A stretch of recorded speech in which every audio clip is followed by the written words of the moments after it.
Allô? Oui, bonjour, je viens d'avoir un accident. D'accord, vous êtes à quelle adresse? On est sur la départementale 111 là. Et vous avez eu un accident seul? Non, une voiture en collision, elle a raté le stop. D'accord, il y a combien de blessés? Je crois qu'il y a 2 enfants, moi et une conductrice. D'accord, est-ce que tout le monde est sorti des voitures? Moi oui, et là-bas la dame non, la conductrice non, les enfants oui. On arrive, je vous envoie les pompiers. Ça marche, merci.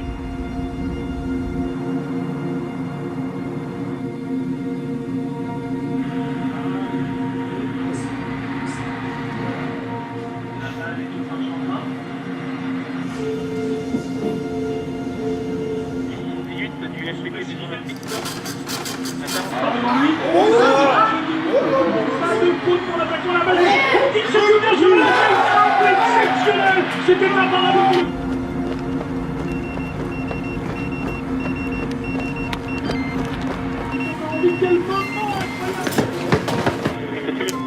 Départ VSRM, sens province Paris, TK 29 pour l'accident, VLGS. On se donne 1 heure à partir du moment en fait, où la victime a eu son accident pour qu'elle soit dirigée vers une structure hospitalière. Chaque minute compte parce qu'on est dans une situation justement où il faut prendre en charge très très vite pour avoir le maximum de chances de survie. On n'est pas chirurgien, on ne peut pas ouvrir les gens, on ne peut pas les soigner, on ne peut pas stopper ce qui se passe à l'intérieur. Notre but, ça va être de sauvegarder l'état de la victime tel qu'il est, ne pas l'aggraver.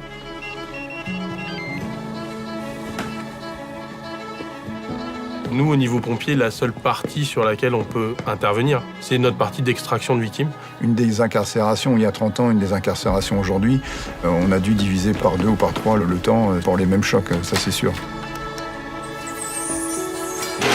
Province Paris, ok. Sur mes premières interventions, je me souviens, les anciens nous disaient « Ah, ce soir, eh bien, on risque de faire les accidents de la route parce que les gens vont partir en week-end avec des fois des familles à bord d'un véhicule et qui prenaient des risques inconsidérables. »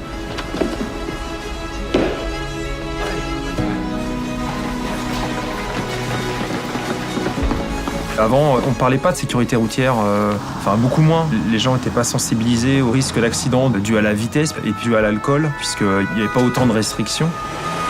Ok, venez les gars. Les ceintures, au début, c'était pas obligatoire. Hein.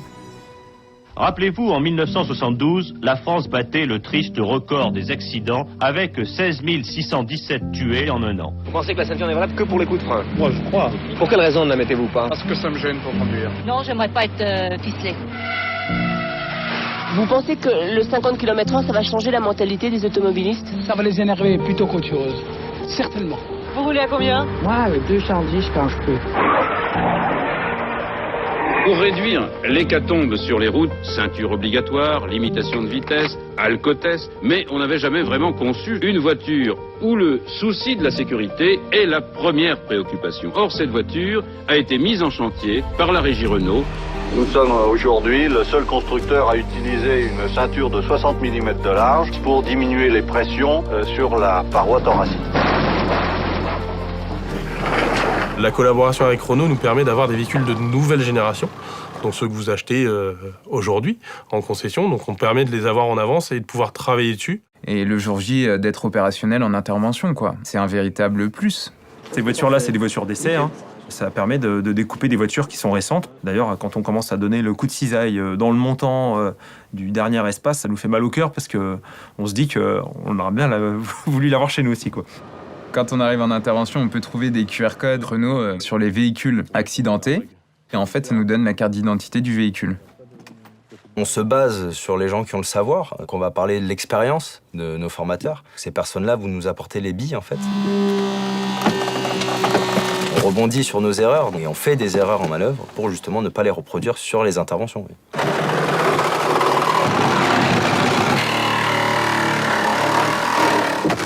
Le fait de s'entraîner, de répéter les gestes, etc., ça nous permet de gagner des minutes qu'on aurait pu perdre si on s'entraînait pas.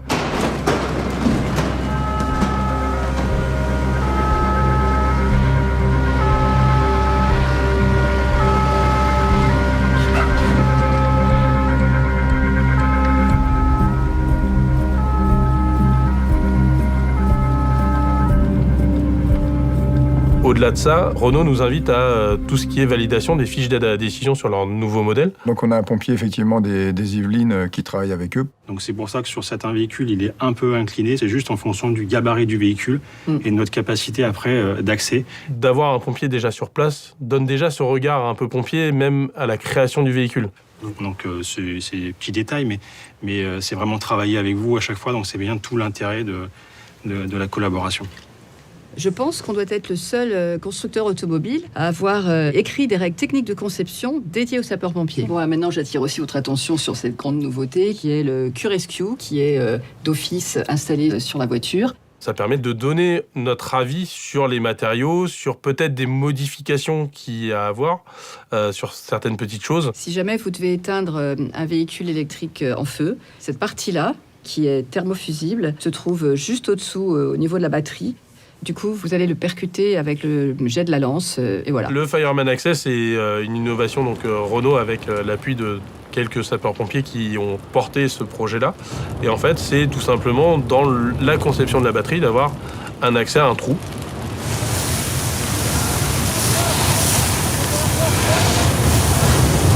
On va la noyer et le fait de la noyer, là par contre, on va être efficace et on va pouvoir éteindre le feu. Aujourd'hui, un véhicule d'une autre marque, pour éteindre ou refroidir sa batterie, donc il faut 42 000 litres d'eau. Ça nous mobilise des moyens pendant 2, 4, 5, 6 heures, ça dépend des batteries. Aujourd'hui, le Fireman Access nous permet en quelques minutes de noyer la batterie et d'éviter d'y passer beaucoup trop de temps. Oui, ce serait avantageux que les autres constructeurs aient cette même démarche parce que, une nouvelle fois, ça pourrait nous permettre d'anticiper. Toutes les secondes qu'on va pouvoir gagner sur intervention, c'est des secondes qui vont être mises à profit pour la sortie de la victime et la prise en charge rapidement de cette victime par une équipe médicale.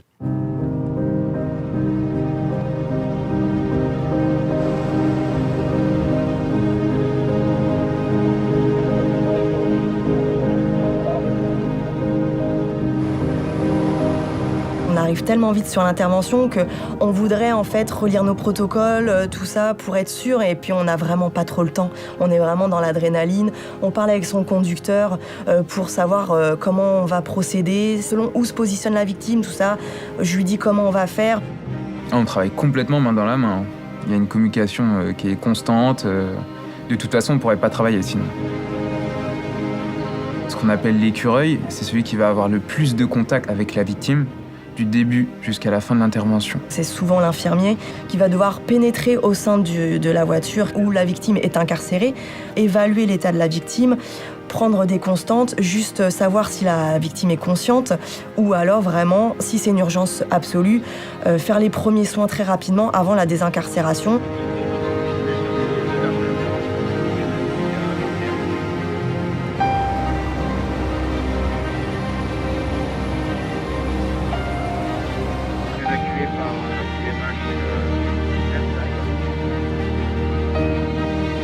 Moi, personnellement, quand j'interviens, j'arrive à faire abstraction de ce qui se passe, du contexte, prendre en charge la victime, que ce soit un enfant, une femme, un homme, qu'elle soit enceinte, âgée, peu importe.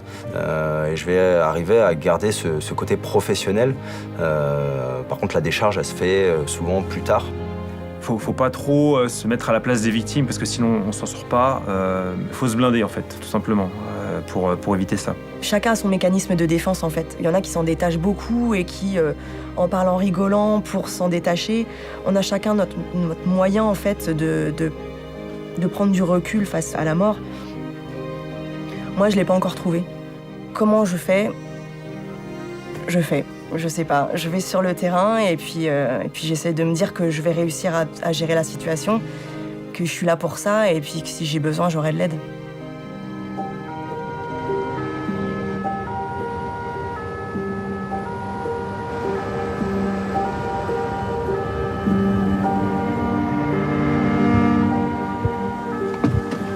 On prendra l'ensemble du matériel de secours. Reçu.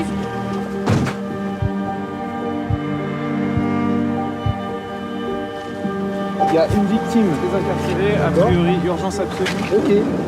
T'as regardé s'il y a quelqu'un dans la voiture ? Ok.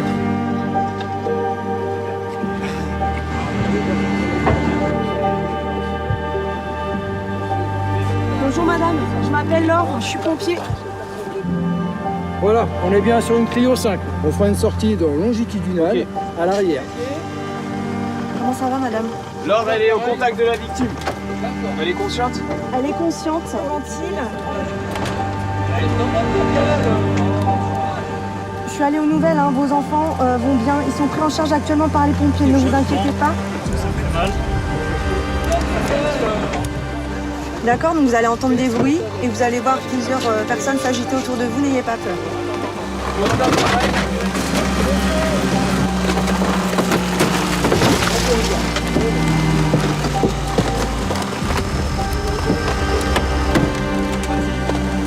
Est-ce que ça va les douleurs? On va procéder à l'extraction de la victime. Vous enlevez vos gants de travail. On va passer en gants propres. Rémi au bassin, passe Alexandre, prends les épaules, Damien, prends les autres épaules. Vous allez sortir dans de bonnes conditions rapidement. Équipiers, vous êtes prêts? Sortir, hisser la victime sur le plan dur.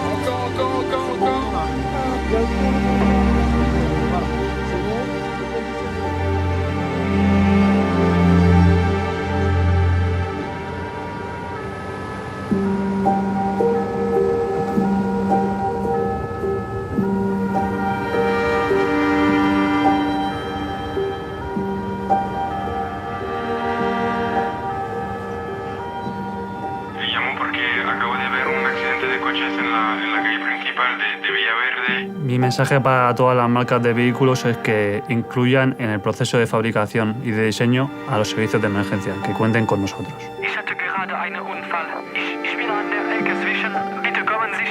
Die Zusammenarbeit mit Renault ist sehr, sehr wertvoll für uns als Feuerwehren. I think Renault set a little bit of a challenge to the other manufacturers. D'emergenza, come posso aiutarvi? Hallo, worum geht's?